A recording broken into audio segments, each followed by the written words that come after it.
Eh bien salut tout le monde, c'est Calipo et aujourd'hui on se retrouve pour une toute nouvelle vidéo pour savoir comment filmer son écran de Mac. Donc comme moi là, comme vous voyez, sans application ni rien, enfin dès que vous l'avez vous pouvez faire ça, sans même être connecté à internet vous pouvez le faire. Donc déjà vous appuyez sur la touche F4, vous allez sur QuickTime Player et en haut à gauche vous cliquez sur Fichier.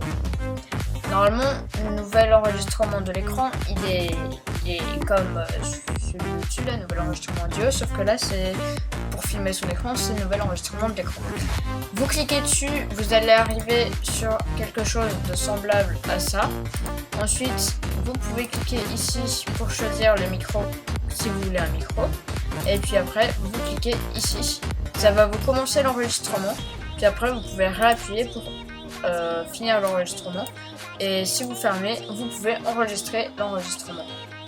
Voilà. Donc moi, je vais juste ne pas enregistrer. Ensuite, je vais vous montrer aussi si vous voulez filmer votre iPhone, iPad. Enfin, en fait, là, ça va plutôt filmer la plupart de ces écrans. Ouais, la plupart des écrans. Enfin, la plupart des appareils Apple. Voilà. Alors, il faut toujours aller dans QuickTime Player, aller dans Fichier, Nouvel enregistrement vidéo, et... Oh, ça m'énerve. Oh, mais pourquoi tu fais ça? Voilà. Donc, et ensuite, ça va vous faire apparaître l'image de votre téléphone, ou iPad, ou iPhone, comme celui que vous avez. Donc voilà, regardez là, je vais l'incliner. Voilà, enfin c'est aussi simple que ça. Et voilà, il y a que, enfin voilà, vous pouvez enregistrer pour iPad, iPhone et Mac grâce à ça. Ensuite, tout comme pour les enregistrements d'écran, vous pouvez choisir le micro. Si je choisis un micro interne, hop, et voilà, là j'ai choisi le micro interne.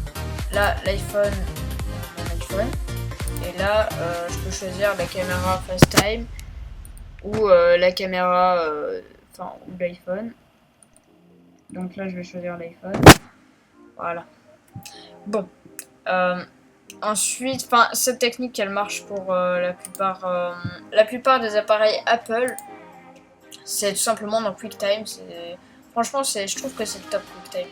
Avant, j'utilisais Camtasia Studio, sauf que c'est payant, c'est vraiment nul. C'est vraiment dommage que ça soit payant d'ailleurs.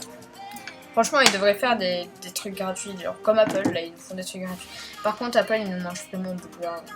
C'est vraiment des gros malades. Enfin bref. Cette vidéo est finie, hein. Donc ciao et à demain.